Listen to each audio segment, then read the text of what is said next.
소설 백성 속 아주 숨막히는 한 장면을 같이 들여다볼까 합니다. 한쪽은 모든 걸 잃은 절박한 어머니, 다른 한쪽은 모든 걸 가진 권력 있는 남자.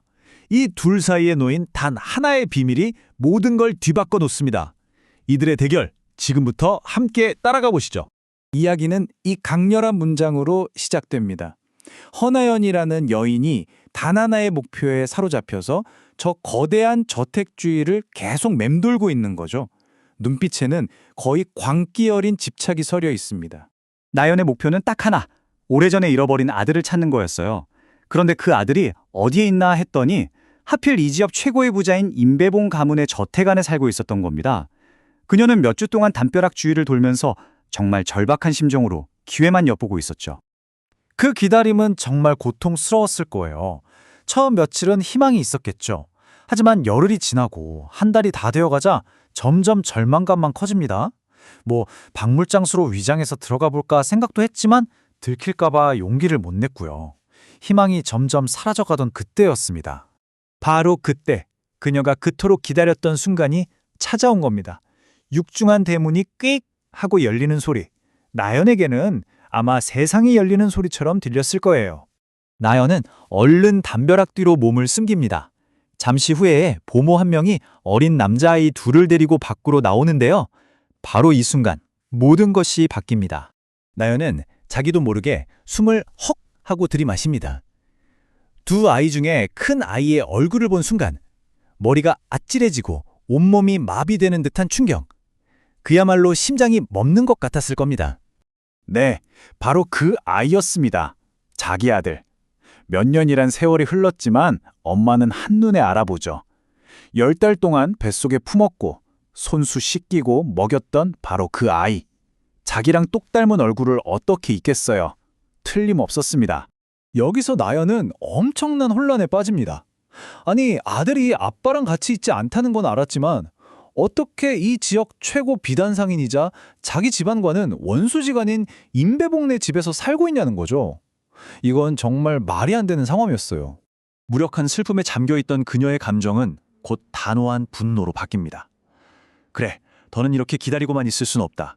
모든 진실을 알기 위해 아들의 아버지 박재영을 직접 찾아가기로 결심합니다. 나연은 재영이 자주 나타나는 강가로 향해요.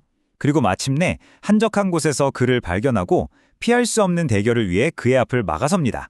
처음 분위기는 어땠을까요? 재영은 그녀를 보자마자 불같이 화를 내면서 당장이라도 머리채를 잡을 듯이 달려들죠.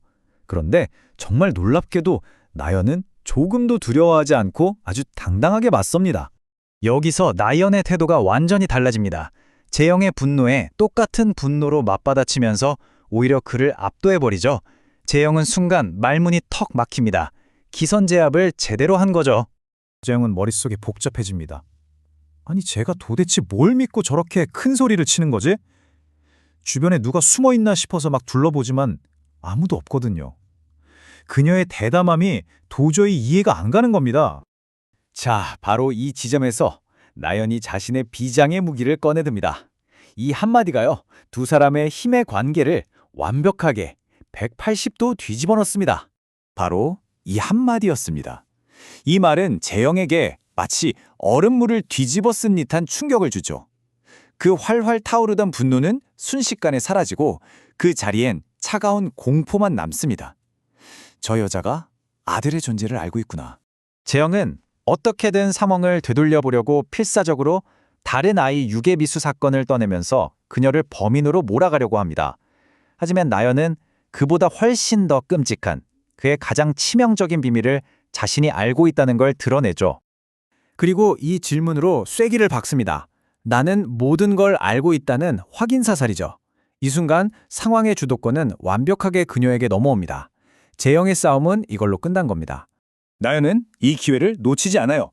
만약 이 사실을 재영의 아내 비화에게 알리면 어떻게 될까요?